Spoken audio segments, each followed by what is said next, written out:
페르시아라고 하는 이 언어는 일반 역사가들이 그 이란 지역, 옛 이란 지역을 표현할 때 페르시아 이렇게 쓰고요. 바사는 성경의 히브리식 언어입니다. 성경에서 히브리어로 그 지역을 바사 이렇게 불렀거든요. 메데 바사 이렇게 부르는 것은 메데 왕국과 그리고 바사라고 하는 나라가 연합해서 세운 나라이기 때문에 메데 바사 이렇게도 부릅니다.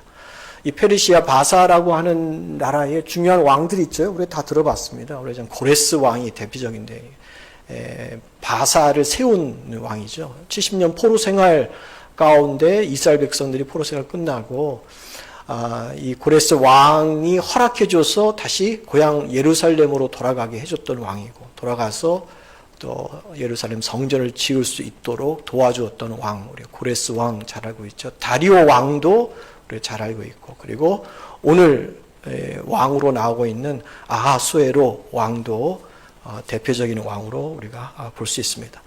에스더의 출신 배경은 그리 좋지 않은 사람이죠. 포로 출신에다가 부모가 없는 고아였습니다.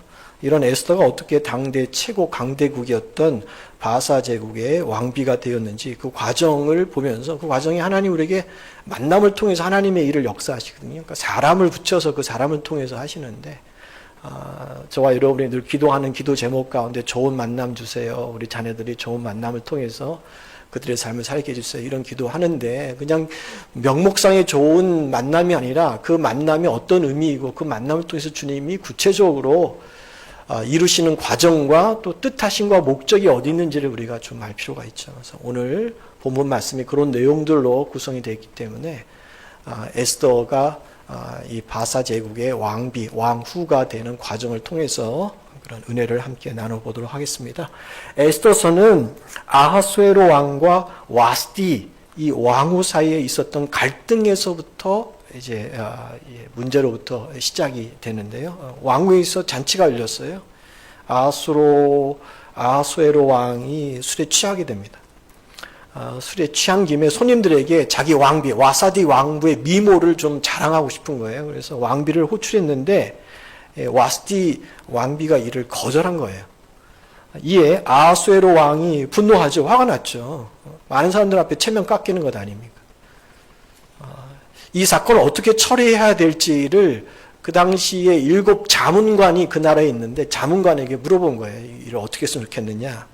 참 이럴 때 진심 어린 충언을 해주는 그런 신하도 있는데 그렇지 않은 사람이 또 있는 것 같아요. 성경에는 무무관, 이름들이 좀 어려워요. 무무관이라고 하는 이 자문관이 이런 조언을 해요. 이 왕비가 왕의 호출을 거부한 행동은 단순히 왕만을 무시한 행동이 아니라 이 나라의 여자가 남자를, 아내가 남편을 무시하는 행동입니다. 그래서 이 일을 대충 덮고 지나가면 이 바사 제국에 있는 모든 여자가 남자를, 그리고 아내가 남편을 무시할 것이기 때문에 왕비 폐위시켜야 됩니다. 그렇게 조언을 한 거예요. 와사디 이 왕비는 평소 왕의 명령을 상습적으로 무시했던 사람이 아니거든요. 그리고 왕비의 실수 하나로 제국의 모든 여자가 남편을 무시한다? 이런 해석은 너무 지나친 것 아닙니까? 지금 시대하고 다른 거예요. 2500년 전 일이니까 지금과는 비교할 수 없지만 그 당시에는 막 이런 사건 하나로 왕비를 폐위시킬 수 있는 그런 시대였죠. 아하수에로 왕은 자문관의 이 잘못된 조언을 그대로 받아들여서 왕후를 폐위시킵니다. 왕비를 폐위시키려는 이 무무간의 정치적 음모를 그 당시는 잘 분별하지 못하고 그냥 받아들이는 실수를 해버린 거죠. 자, 여기서 우리는 첫 번째 이런 영적인 교훈을 우리 삶에 적용할 수 있어요. 이런 겁니다.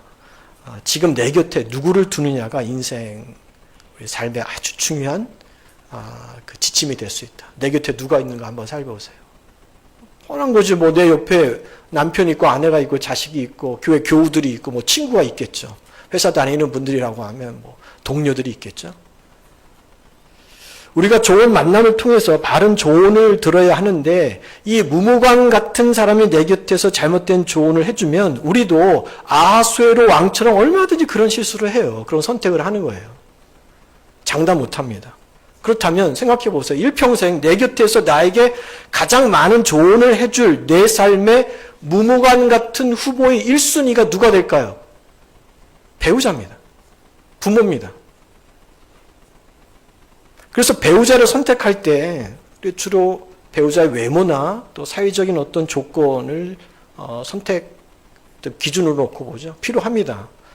전혀 맞지 않는 사람과는 할 수 없으니까. 그런저런 거 다 볼 수 있어요. 그거를 무시하려는 말이 아닙니다. 그런데 내게 바른 조언을 해줄 수 있는 사람이어야 하는데, 그러려면 내 배우자가 우리 기독교적 입장, 성경의 입장에서는 하나님의 말씀을 가까이 하고 그 말씀을 실천하는 사람이어야 된다. 그리고 깨어서 기도하는 사람이 내 곁에서 조언을 해줄 때 그 조언이 바른 조언이 되는 것이지. 하나님도 몰라, 말씀도 몰라, 깨어서 기도하지 않아. 그럼 무무강 같은 사람이야. 근데 항상 내 곁에 있어. 그럼 그 사람이 해주는 그 말이 하나님 뜻과 같을까요? 하나님 뜻과 온전할까요? 바른 선택을 못하는 거예요. 아하수에로 왕처럼 그냥 그 당시에 그 기분으로, 그 충동으로, 그 기준으로 선택하는 거죠. 부모도 마찬가지죠. 부모가 일생 동안 우리 자녀에게 믿음의 조언을 해주거든요. 아무리 그 자녀가 60, 70이 돼도 부모는 자녀를 늘 어린아이로 보기 때문에 믿음의 조언을 해줄 수밖에 없어요. 그러면 부모가 믿음의 조언을 해주는데 뭘로 조언을 할 거예요?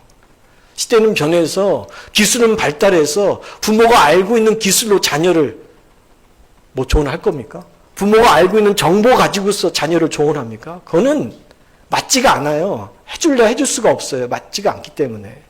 그러면 믿음의 조언을 해줘야 되는데, 그러면 믿음의 조언을 해주기 위해서는 부모가 늘 주의 말씀을 가까이 하고 그 말씀을 실천해서 살고 늘 깨어서 기도할 때 그 부모의 그 조언이 그 자녀의 인생의 길을 늘 복되게 만들어주는 것 아닙니까?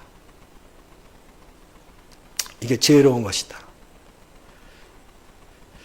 그리고 또 하나 중요한 것은 내 주위에 이 무무관 같은 사람이 있다 할지라도 내가 영적으로 깨어있으면요, 그럼 무무관의 잘못된 조언을 내가 받아들이고 흔들리지 않습니다.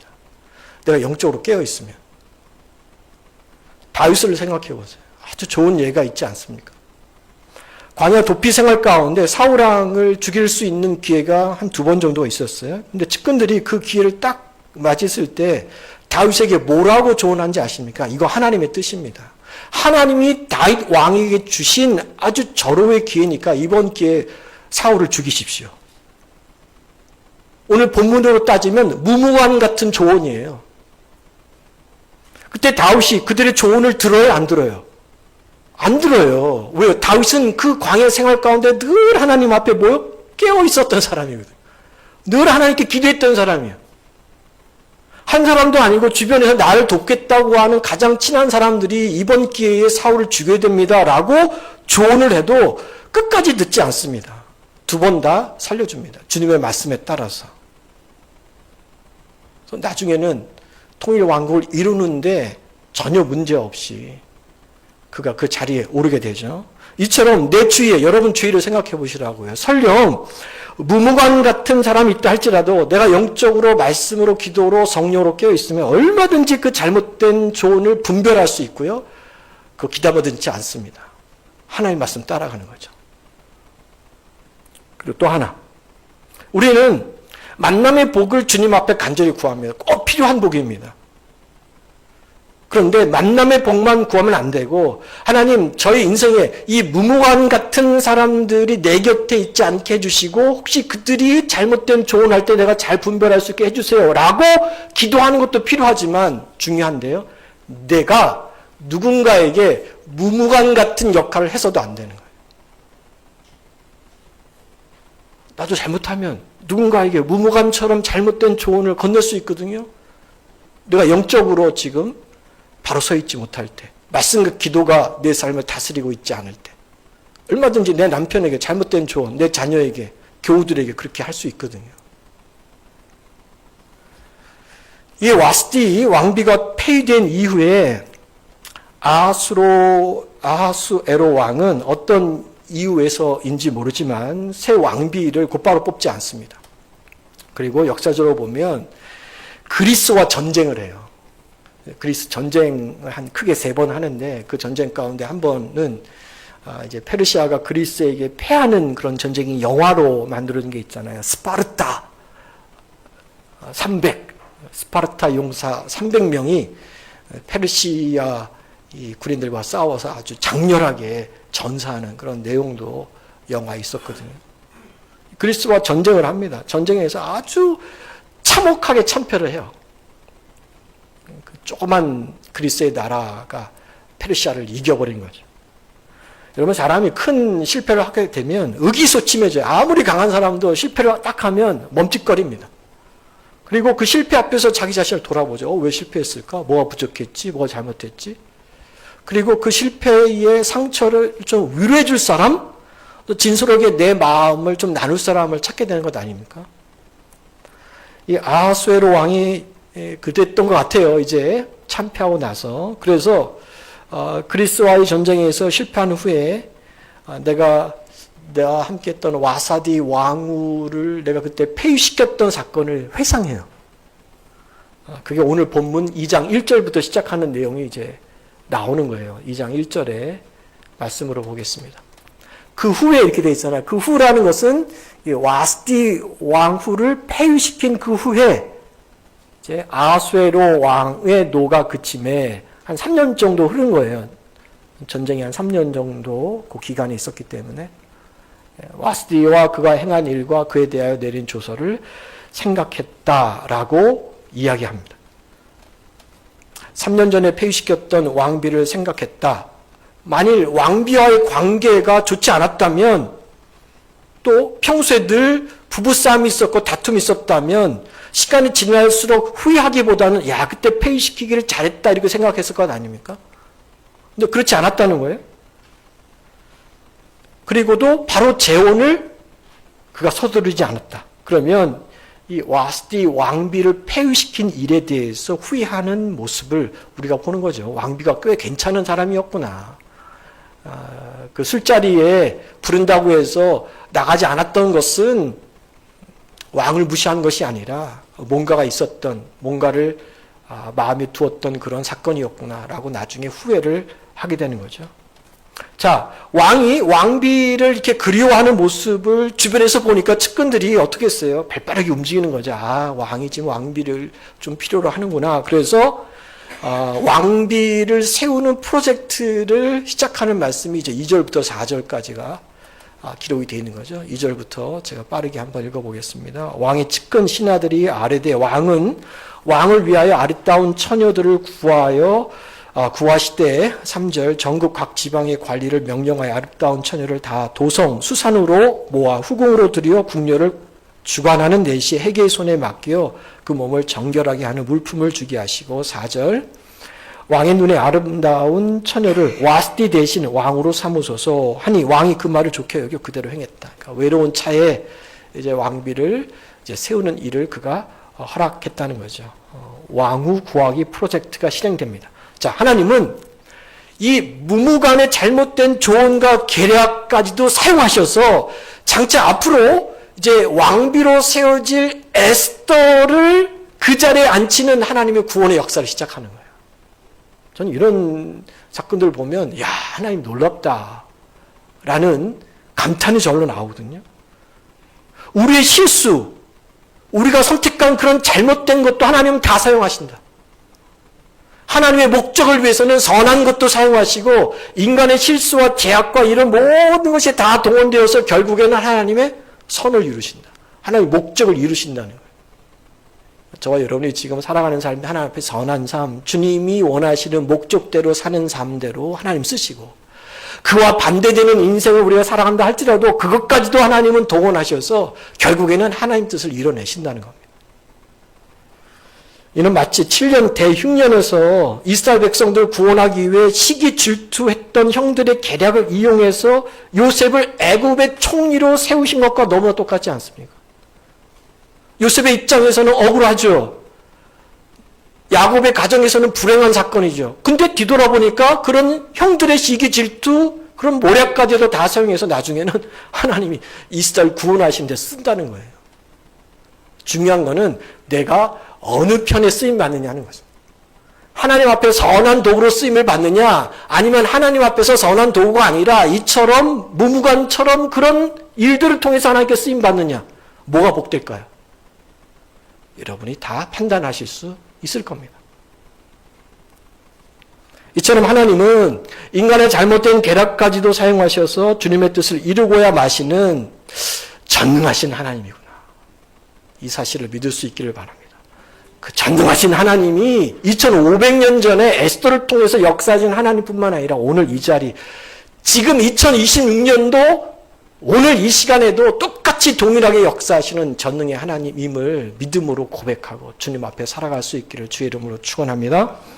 자, 하나님은 에스더를 왕대 자리로 세우기 위해 에스더에게 좋은 만남의 복을 두 사람을 허락하는데요. 어떤 만남이냐? 첫 번째는 사촌 오빠 모르드게와의 만남입니다. 제가 앞서 말씀드렸죠. 에스더는 집안이 별로 좋지 않았다. 포로국 출신의 부모가 없는 고아였다. 그런데 에스더에게 하나님 주신 첫 번째 만남의 복은 사촌 오빠 모르드게입니다. 오늘 7절 말씀에 그 내용이 나와요. 화면 나와 있죠. 그의 삼촌의 딸 하다사 곧 에스더는 부모가 없었으나 용모가 곱고 아름다운 처녀라. 그의 부모가 죽은 후에 모르드게가 자기 딸같이 양육했다라고 이야기합니다. 포로 생활의 그 힘든 가운데서도 삼촌의 딸인 에스더를 신앙으로 잘 양육해줬다. 모르드게가 에스더를 얼마나 자상하게 돌봤는지요. 에스더가 나중에 후궁으로 들어간 다음에도 날마다 후궁 뜰 안을 왕래하면서 에스더가 잘 지내는가를 살펴봤거든요. 하나님은 이런 모르드게와의 만남의 복을 통해서 에스더를 바사 제국의 왕비로 조금씩 그 계획을 진행하는 것을 보게 되죠. 이게 첫 번째 만남이요. 두 번째 만남은 헤게라고 하는 사람이에요. 회개가 아닙니다. 헤게. 이 사람은 어떤 사람이냐? 왕궁에 있는 모든 궁녀를 책임지는, 다스리는 총책임자입니다. 전국의 아름다운 여인을 모집해서 그 중에서 왕후를 뽑는 프로젝트 시작됐다라고 말씀드렸죠. 그 당시 바사 제국에는 127개의 도시가 있었는데 그 도시에서 미모가 뛰어난 처녀들 전부 수산이라고 하는 성으로 모여들게 합니다. 이렇게 모여든 처녀 중에서 심사에 합격한 사람만 궁녀가 되고 그 궁녀 중에서 한 사람을 뽑아서 왕비로 삼게 하는 것을 주관하는 사람이 그 수산이라고 하는 성의 내시 총책임자가 헤게라고 하는 사람이에요. 헤게는 궁녀들을 모아서 일정 기간 교육을 해서 왕 앞으로 한 사람씩 보냅니다. 이때 왕이 궁녀를 만난 후에 그 궁녀를 다시 부르지 않으면 그 궁녀는 일평생 결혼하지 못하고 왕의 여자로 그 궁에서 사는 거예요. 우리에게도 그런 역사가 있잖아요. 이렇게 궁녀를 주관하는 헤게라는 사람이 아주 놀랍게도 유독 에스더를 특별 대우해 주는 거예요. 그 내용이 8절과 9절에 나오죠. 8절입니다. 왕의 조서와 명령이 반포됨에 처녀들이 도성 수산에 많이 모여 헤게의 수하에 나아갈 때 에스더도 왕궁으로 이끌려가서 궁녀를 주관하는 헤게의 수하에 들어갔다. 9절. 그런데 헤게가 이 처녀를 좋게 보고, 이 처녀가 누구예요? 에스더죠. 은혜를 베풀어줬다. 그리고 몸을 정결하게 할 물품과 일용품을 고추며 왕궁에서 의뢰주는 7 궁녀를 붙여주고 에스더와 그 궁녀들을 후궁 아름다운 처소로 옮겨줬다라는 겁니다. 은혜를 베풀어줬다는 거예요. 그 구체적인 내용이 오늘날로 표현하자면 최고급 화장품 대주고 목욕하고 샤워할 수 있는 용품을 아낌없이 제공해주고 궁에서도 가장 좋은 방으로 에스더를 내어줬다라는 겁니다. 한마디로 다른 궁녀와는 다른 특별 대우를 해준 거예요. 그런데 중요한 거는 이 사촌 모르드게는 유대인입니다. 헤게는 이방인이에요. 하나님을 모르는 사람이에요. 그리고 사실 에스더하고는 아무런 친분이 없는 사람이에요. 그런데 하나님이 에스더를 쓰시기로 작정하니까, 내가 이 사람을 내 사람으로 쓰겠다고 하나님이 결정하니까 에스더를 모르는 헤게 같은 사람도 자기도 모르게 에스더에게 은혜를 베풀고 선대하는 겁니다. 포로 출신, 고아, 세상에 좋은 인맥이라고는 단 한 줄도 없는 이 에스더지만 하나님이 도우시면 기억하세요. 반드시 주변에 돕는 사람이 나타납니다. 지금까지 살아오면서 여러분도 그런 은혜를 맛봤을 거예요. 저는 목회를 하기 때문에 여러분들은 조금 더 그런 은혜를 맛보며 삽니다. 전혀 기대하지 않았는데, 전혀 나는 모르는 사람인데 지방회를 가든 목사님을 만나든 우리 교우든 다른 성도든 그분들의 조언, 그분들의 선한 손길을 제가 체험하는 거죠. 저는 근데 이것도 알아요. 이런 좋은 점만 아는 것도 아니라, 이런 좋은 점만 아는 것이 아니라 이런 것도 알아요. 제가 만일 잘못된 길을 걸어가요. 하나님 앞에 분명히 회개하고 돌이켜야 할 부분이 있는데 회개하지 않아요. 그러면 하나님이 저를 등지기 시작하실 것이다. 그렇게 등지기 시작하면 그때부터는 내 주위에 있는 사람들, 그리고 저분은 나를 꼭 도와줄 거야 라고 믿었던 사람도 나를 등지게 될 것이라는 사실도 저는 알고 있습니다. 하나님이 도우시면 나를 도울 것 같지 않은 사람도 이상하게 나에게 은혜를 베푸고 도우려고 하는 사람이 나타나지만, 내가 하나님을 등지면 내 주위에 가장 가까운 측근이라 할지라도, 오랜 세월 함께한 사람이라도 나를 등지게 된다. 그리고 여러분 잊지 마세요. 정말 제가 인생 가운데 뼈저리게 아주 중요하게 여기며 살고 있는 말씀입니다. 하나님이 도와주셔야 회개가 나를 돕는다. 여러분 혹시 지금 여러분 삶에 누군가의 도움이 필요합니까? 여러분의 만남 가운데 해결해야 할 그런 일이 있습니까? 기억하셔야 돼요. 하나님이 도와야 회개가 나를 도와. 그래서 우리는 회개를 바라보면서, 사람을 바라보면서 저 사람이 나를 도와줄 거야 라고 그 사람 앞에 서 있는 것이 아니라 하나님을 바라보세요. 사람에게 점수를 따려 노력하기보다는 하나님 앞에 내가 바르게 늘 서 수 있도록 여러분만 잘 주님 앞에 있으면 걱정 안 하셔도 돼요. 수많은 회개가 여러분 가운데 올 것이고, 무모한 같은 수많은 사람의 잘못된 길을 여러분 유혹할지라도 다 그들의 길은 빗나갈 것이고, 여러분이 주님 앞에 승리의 길을 걸어가는 이 시대 에스더나 또는 모르드게와 같은 주님의 자녀가 될 수 있음을 주의 이름으로 축원합니다. 두 번째 영적 교훈으로 넘어가겠습니다. 이런 좋은 만남이 있어도요, 중요한 것은 그 좋은 만남을 주신 사람들의 말을 잘 경청하고 들어야 한다는 겁니다. 하나님이 사람을 준비시킬 때, 어떤 주님의 사역을 위해서 준비시킬 때는요, 이런 만남을 통해서 준비시키는 경우가 많죠. 에스더가 바로 그런 경우죠.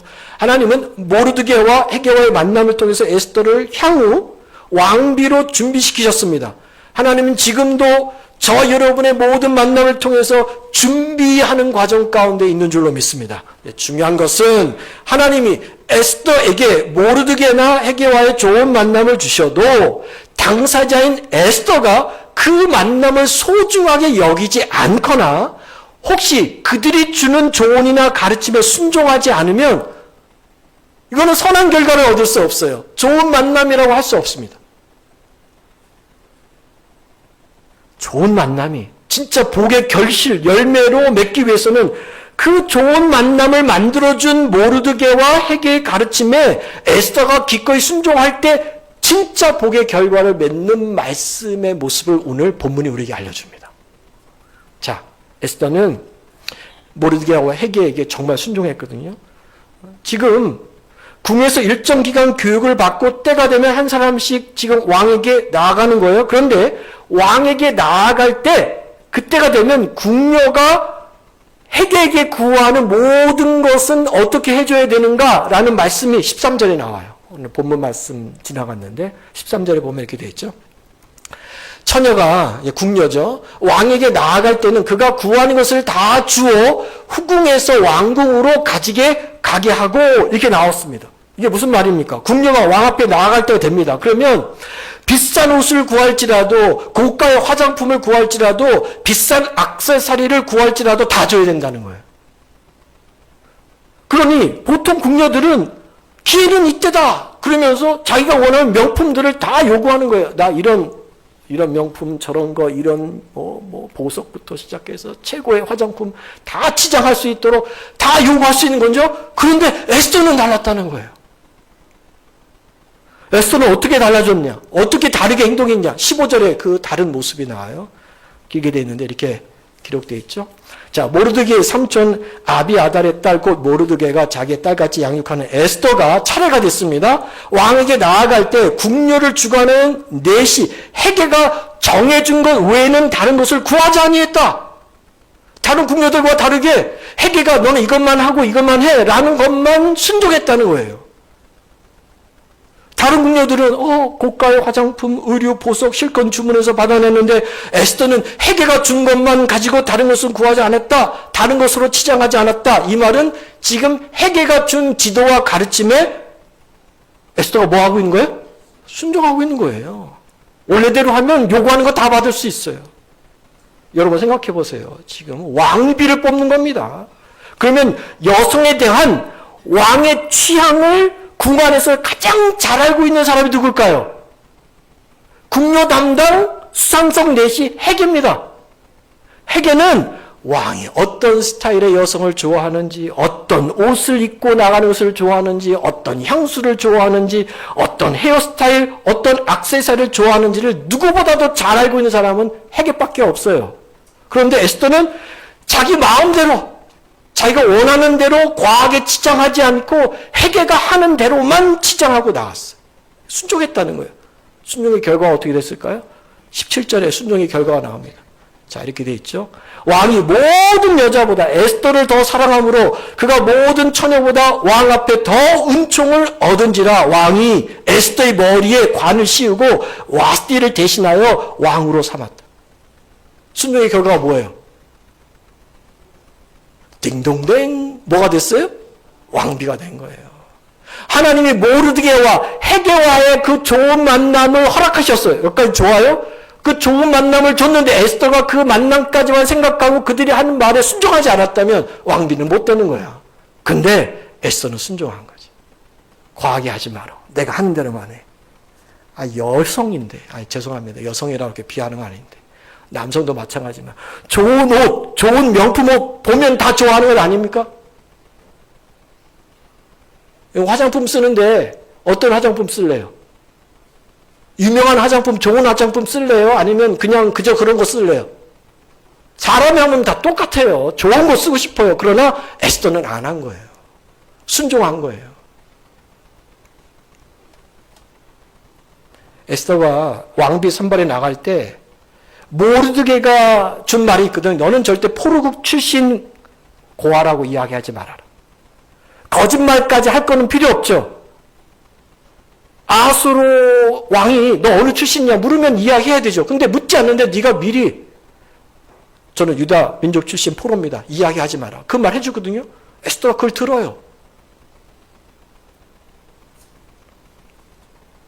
그리고 나중에 모르드게의 가르침대로 모르드게가 부탁하죠. 너 이때를 위해서 하나님 예비한 것이다. 지금 우리 민족이 다 멸절되게 돼 있다. 너가 힘들더라도 왕하게 나가서 우리 민족을 구원할 수 있도록 이야기해줘라. 죽으면 죽으리라. 그래서 그때 에스더가 나간 건 아닙니까? 그 말에 순종합니다.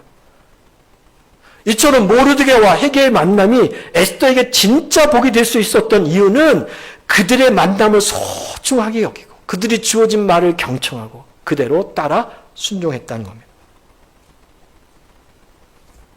우리 주위에는 무무관 같은 사람도 있지만 하나님 저와 여러분을 사용하기 위해서 모르드게나 헤게와 같은 사람을 우리에게 허락하셔서 주님 앞에 바로 귀하게 쓰임받을 수 있도록 해주는 역사도 우리 가운데 있습니다. 근데 문제는 내가 그런 만남을 소중하게 여기지 않는다는 거예요. 자, 그러면 하나님은 저와 여러분에게 이런 헤게와 모르드게와 같은 만남을 주시는데 내가 모르는 사람 통해서도 하시겠지만 늘 가까이 있는 사람을 통해서 하나님 그런 역할을 하시거든요. 그러면 우리 교우들의 입장에서는 그런 가까운 사람들이 누구예요? 그렇게 가까이 붙여주신 사람이 누굴까요? 우리 교우들 아닌가? 옆에 계신 분들이에요. 옆에 계신 분들을 제쳐놓고 하나님이 뜬금없이 저기 알지도 못한 사람 딱 붙여가지고 우리를 도우실 수도 있지만 많은 경우에는 늘 가까이 있는 우리를 통해서 서로에게 모르드게와 같은 만남과 순종의 역할을 하도록 주님이 해주신 거예요. 그러니까 옆에 있는 분들을 어떻게 보셔야 돼요? 귀하게 근데 우린 그렇게 안 보잖아요. 내가 저분을 아는데 저분이 해주는 말을 내가 순종해? 듣는 것 하면서도 다 흘러버려요. 왜 그럴까요? 내가 주님 앞에 늘 바로 서 있지 못하기 때문에 그래요. 내가 주님 앞에 말씀과 기도로 늘 바로 서 있으면 내가 항상 주변에 가까이 있는 구역 식구 누구에게나 다 그 말을 귀 기울여 듣고 따를 수 있다고요. 우리 교회가 복된 교회가 되기 위해서는요, 서로에게 그런 하나님의 좋은 만남의 역할들을 하셔야 됩니다. 전혀 모르는 사람들 동원해서 우리 하시지 않을 거예요. 지금 있는 교우들을 통해서 늘 부족하고 연약하지만 우리가 형편을 다 알고 있고 저분의 신앙 수준도 알고 저분이 하는 말도 알고 다 알고 있어도 내가 주님 앞에 늘 바로 서가며 변화되며 살아가는 그 모습 가운데 하나님은 우리 서로에게 선한 역할을 할 수 있도록 주님이 만드신다. 그분들이 하는 말을 내가 귀 기울이고 따를 수 있도록 주님은 기다리신다. 아무리 내 옆에 좋은 만남이 있다 하더라도 그 사람의 말을 내가 귀 기울이지 않으면요, 그 만남은 열매가 되지 않아. 결실이 없어요. 늘 우리가 안타까운 게 그런 거 아닙니까? 사울왕을 한번 생각해 보세요. 자신에게 바른 조언을 해주는 사무엘 선지자와의 만남이 늘 있었어요. 사울에게는 사무엘이 늘 곁에 서서 하나님 말씀 전해줬다고요. 이렇게 하셔야 됩니다. 이럴 때는 이렇게 선택하셔야 됩니다. 사울왕이 좋은 만남이 없어서 망하고 죽은 것이 아니에요. 사무엘 선지자의 말에 순종하지 않고 끝까지 자기 욕심과 자기 살아온 습관대로 자기 생각대로 고집대로 살다가 끝내는 그렇게 망한 거예요. 사울에게는 다윗이라고 하는 충신이 있었어요. 충신이자 멋진 사위입니다. 그런데 그 사위를 향해서 시기 질투하다가 그 복을 자기 발로 차버린 거예요. 사울에게 그런 사람이 없었던 게 아니에요. 우리에게 그런 사람이 없는 게 아니에요. 지금도 있어요. 근데 문제는 뭐예요? 내가 그 사람을 주님이 전해주는 말씀의 메신저로 내가 겸손하게 받아들이고 순종하지 않아서 그 역사가 안 일어나는 거예요. 뼈 아픈 겁니다. 그러므로 저와 여러분에게는 모르드게와 헤게와의 만남의 축복만 있어서는 안 되고 에스더에게 있어서 있는 순종도 함께 있을 때, 그때 이 복의 결실이 맺어지는 거예요. 저와 여러분은 순종까지 나갈 수 있기를 바랍니다. 마지막 영적 교훈을 함께 생각해 보죠. 오늘날 저와 여러분은요, 에스더에게 있었던 만남의 복을 지금 강구하고 있습니다. 에스더가 이 심사를 통과해서 왕궁에 입성했던 것처럼 저와 여러분이 한때는 아니면 지금도 합격의 복을 구하는 경우가 있잖아요. 그죠? 자녀가 대학을 들어가든 또는 회사에 입사하든 또는 어떤 자리를 지금 놓고 기도할 때 합격의 복을, 또 에스더가 왕비의 자리에 서게 된 것처럼 사회적으로 높은 자리로 오르기도 원합니다. 그래서 실제 그런 만남의 복을 받기도 하고 합격해서 궁에 들어가기도 하고 또 왕비라는 높은 자리에 오르기도 해요. 우리 주변에 그런 분도 있고 또 축하해주고 감사할 일이죠. 그런데 문제는 하나님이 그런 복을 주신 이유를 모른다는 거예요. 당사자는, 주변에 있는 사람들은, 가족들은. 하나님은 왜 에스더에게 모르드게와 헤게와의 복된 만남을 주셨을까요? 왜 하나님은 에스더를 왕궁에 들어가게 해주셨을까요? 왜 에스더를 왕비로 세워주셨을까요? 이유는 너무나도 간단합니다. 지금 에스더는 몰라. 그 하나님의 구원의 역사와 계획을 몰라요. 그러나 나중에 조금만 지나면 하만이라는 사람이 계략을 통해서 유다민족을 말살시키려고 할 때 하나님이 이렇게 준비된 에스더를 통해서 유다민족을 구원하시기 위해서 지금 이렇게 왕궁에 들어가게 하고 왕비가 되게 하시는 그 은혜를 베풀고 있다는 거예요. 다시 말하면 하나님의 구원의 역사, 생명 살림의 역사를 위해서 에스더에게 이런 만남의 복을 허락하신 겁니다. 목적과 이유가 거기에 있는 거예요. 그런데 오늘날 우리는 어떻습니까? 에스더를 읽으면서 또는 다른 성경을 읽으면서 하나님 우리에게도 우리 자녀에게도 명동교회도 만남의 복을 주시옵소서. 기도 제목 들고 기도하죠. 좋습니다. 에스더처럼 왕궁에 들어가게 해달라고 합격만을 구합니다. 좋습니다. 우리 대학 시즌이 되면 대학 들어가게 해달라고 간절히 기도하잖아요. 에스더처럼 왕의 자리까지 오르게 해달라고 회사에 들어가면 어느 지위에 가면 승진과 출세를 구합니다. 좋습니다. 그런데 왜 그 복을 구해야 하는지 그 이유와 목적도 아셔야죠. 왜 하나님이 그런 복을 내게 주셨는지 생각해 보셔야죠. 왜 하나님이 나를 그 좋은 직장으로 들어가게 해주시고 왜 그 자리에 합격하게 하시고 왜 그 자리까지 인도하시고 오르게 해주셨는지 생각하지 않습니다. 나 거기 들어갔다? 나 거기까지 올라갔다?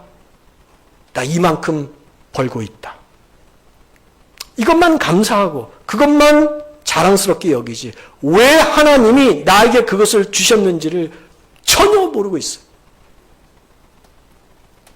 그러다 보니 합격해서 왕궁에만 들어가면 그때부터 바빠지는 거예요. 하나님과 멀어지고 하나님이 그렇게 허락하신 그 목적과 이유를 모르기 때문에 사명자로 살지 못하는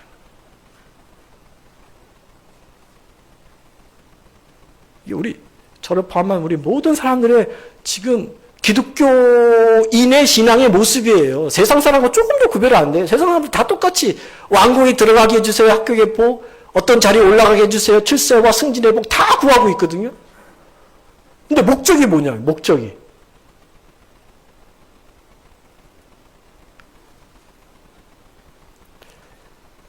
만남의 복을 우리가 받고 누리는 것도 너무 소중하지만 그보다 더 중요한 것은 하나님이 부족한 나에게, 연약한 나에게, 우리 자녀들에게 왜 이런 만남의 복을 주셨는지 그 이유와 목적을 분명히 세우는 거죠. 제가 앞부분에서 하나님이 도우시면 우리 주위 사람도 나를 돕는다라고 설명드렸습니다. 우리 명동교회도 하나님이 전혀 이상하지 못한 만남과 역사를 통해서 지금까지 다양한 도움을 우리가 허락해서 비록 연약하지만 오늘 이 자리까지 지키고 있는 거예요. 소중하죠. 그런데 우리의 간증이 여기서 멈춰서는 안 돼요. 여기까지 왔구나. 앞으로 좋은 일이 생기겠지. 막연하게. 그런 기대로서 우리가 교회를 섬겨서는 안 돼요. 하나님의 지연한 세월 동안 왜 우리에게, 우리 명동교회가, 우리고 명동교회에 속한 권속들에게 그 은혜와 복을 주셨는지 그 이유와 목적을 생각하며 주님 앞에 서 있어야 돼요. 그 이유와 목적이 무엇이요? 제가 우리 교회 사명 선언문에 다 담겨놨잖아요. 여러분 주보 이번 주에 가지고 가셔서 그 사명 선언문을 매일 한 번, 두 번씩 읽어보세요. 그 의미가 뭔지, 왜 하나님이 우리에게 만남의 복을 주시는지, 왜 하나님이 우리를 그렇게 인도하실 것인지, 지금 내가 기도하는 모든 것들에 포함된 하나님의 궁극적인 목적과 이유가 어디에 있는지를 여러분 읽고 또 읽고 여러분 것을 한번 삼아보세요. 이거는 장종구 목사 개인의 사명 선언문이 아니고 제가 여러분에게 이렇게 살고자 하고 건면시키는 것도 아니고 하나님이 분명히 말씀 가운데 우리에게 주시는 에스더를 통해서 유다민족을 구원하시고 생명을 살리기 위해서 주신 하나님의 특별한 역사임을 오늘 이 시대도 동일하게 적용되는 거예요. 4월에 우리가 새생명 축제 하잖아요. 그때만 잠시 우리가 생명 구원, 구원의 역사만 붙들고 기도할 것이 아니라 지금부터 여러분의 가족의 구원의 영역, 우리 부모님, 우리 남편을 생각하고 아내를 생각하고 여러분의 며느리와 사이들을 생각해보고 여러분의 어린 손주를 생각하면서 그 영혼이 하나님 복된 만남의 주님의 선한 도구로 살아가야 되는데 그들이 왜 그렇게 살아가야 하는가, 그 이유와 목적이 어디 있는지를 깨달아 알게 하시고 무엇보다도 내가 먼저 그런 사명자의 분명한 확신자가 될 수 있도록 도와달라고 기도하세요. 그래야 할 수 있는 거예요.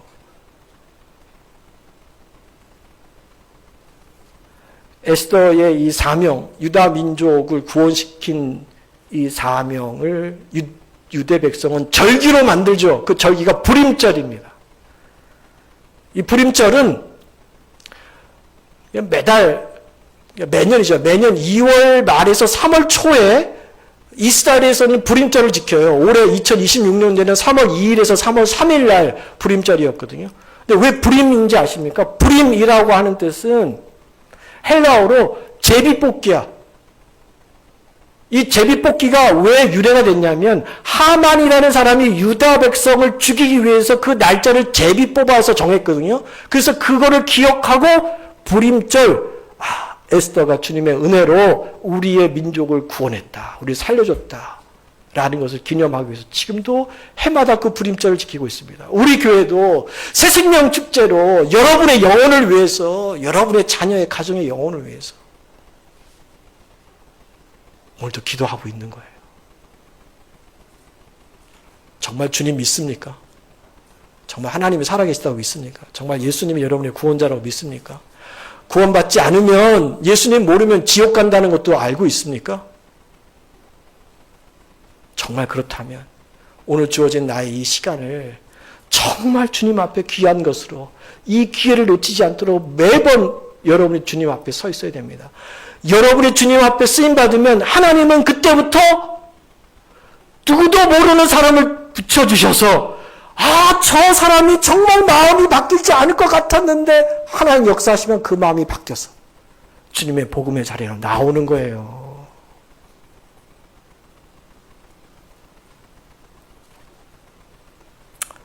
우리 간증을 많이 듣죠. 간증 좀 해보세요. 그러면 많은 사람들이 이렇게 간증을 해요. 저는 포로국 출신입니다. 저는 참 어렵게 자랐습니다. 부모도 없었고 가진 것도 없었고 배운 것도 없었고 정말 저 시골 산골에서 태어나서 그렇게 저는 자랐습니다. 이런 나에게 하나님이 좋은 사람들을 붙여주셔서 제가 이런 심사에 합격해서, 이런 시험에 합격해서 이렇게 공부해서 제가 궁안으로, 회사 안으로 또는 정부로 또 다른 지역에 들어가게 해주셨습니다. 그뿐만 아니라 그 중에서도 하나님이 저를 높여주셔서 탑 위에 세워주셨습니다. 할렐루야! 하고 간증하면 그건 반쪽짜리 간증이에요. 왜 그런 복을 나에게, 그런 포로국 출신 아무것도 없는 나에게 허락하셨는지, 그 주신 의도와 목적을 내가 깨달아 알았습니다. 저를 통해서 구원해야 할 영혼들이 있고 돌봐야 할 사람들이 있음을 주님이 저에게 그 과정 가운데 깨달아 알게 해주셔서 저처럼 아주 부족한 나를 통해서 하나님의 구원의 그 프로젝트의 한 부분을 담당할 수 있도록 오늘 저를 인도해 주셨습니다. 그래서 저는 이 모든 영광을 하나님께 돌립니다. 이게 진짜 간증이죠. 로마서 14장 8절에 보면 바울이 이렇게 고백합니다. 우리가 살아도 주를 위해서 살고 죽어도 주를 위해서 죽나니 그러므로 저와 여러분이 살아 죽으나 우리가 주님의 것입니다. 살아 있습니까? 죽어 있습니까? 다 주님의 것이에요. 주님이 사용합니다. 오늘 말씀을 정리하겠습니다. 우리가 받은 모든 복은 하나님이 세우신 뜻과 계획을 위해 주신 것입니다. 다 그 안에 여러분에게 지금까지 선한 거 주셨죠? 여러분 기도한 대로 뭔가 이루어지고 뭔가 받았고 여러분 누렸죠? 그것이 전부가 아니라 그 안에는 하나님의 저 깊은 그 뜻과 의미가 포함되어 있었다는 거예요. 그래서 그거 받았다고 좋고 자랑하고 즐기며 살아가는 것이 전부가 아니라 그 받은 은혜와 복을 주님을 위해서 내가 어떻게 해야 될까라고 묻는 그 다음 단계로 갈 수 있는 우리 신앙이 되어야 된다. 그래야 에스더처럼 구원의 통로로 쓰임받는 거예요. 그럴 때 진짜 간증자가 되는 것이고 하나님 영광 받으시는 거죠. 저는 우리 교회 성도들이요, 진짜 에스더처럼 풍성한 만남의 복을 누렸으면 좋겠어요. 이런 부모, 저도 자녀를 키우니까 부모가 자녀들을 붙들어 야 너는 앞으로 살아갈 때 좋은 사람들 옆에 있으면 좋겠다 이렇게 이야기하고 원하잖아요. 그 마음이에요. 똑같이 여러분에게도 그렇게 됐으면 좋겠다. 저는 우리 교회 성도들이 각종 시험에 합격해서 왕궁으로 들어가는 복도 받았으면 좋겠어요. 세상에 있는 그 많은 여러 가지 테스트, 시험에 그게 대학이든 또는 어떤 일터든 어떤 것이든 아주 멋지게 합격해서 그곳에 들어갔으면 좋겠다. 그뿐만 아니라 거기서 여러분들이 높고 또 높고 또 높여져서 에스더처럼 왕비의 자리까지 다 섰으면 너무 좋겠어요. 그러나 그것이 저 여러분의 삶의 최종 목표가 되지 않았으면 더욱 좋겠습니다. 단지 그거 하나 때문에 내가 신앙생활을 한다면 여러분 그것도 참 소중한데 신앙생활 중에서도 최하급으로 하는 거예요. 가장 밑에 수준에서 신앙생활을 하는 거예요. 신앙도 등급이 있다는 거 아십니까? 멋진 등급에서 하나님 보실 때도 흡족한 그런 신앙인으로 우리가 살아야 되는 것 아닙니까? 하나님으로부터 복을 받을 때마다 하나님 왜 저 같은 자에게 포로국 출신에 아무것도 없는 저에게 그런 복을 주셨는지 생각해 보면서 주님 이렇게 저에게 허락하신 은혜와 복은 결국은 나에게 맡기는 영혼 살리라고 구원하라고 전도하고 선교하라고 주님 주신 거죠. 제가 그렇게 합당하게 쓰이겠습니다. 라고 이 시대의 에스더가 되시기를 바랍니다. 이 시대에 여러분 모두가 에스더로 쓰임받는 이런 교회가 될 때 이 교회는 치워질 거고요. 그때 우리의 마음과 우리의 사역은 한 목표를 향해서 달려갈 겁니다. 그렇게 저와 여러분의 인생도 사역도 잘 결실을 맺는 우리 모두가 되기를 주의 이름으로 축복합니다.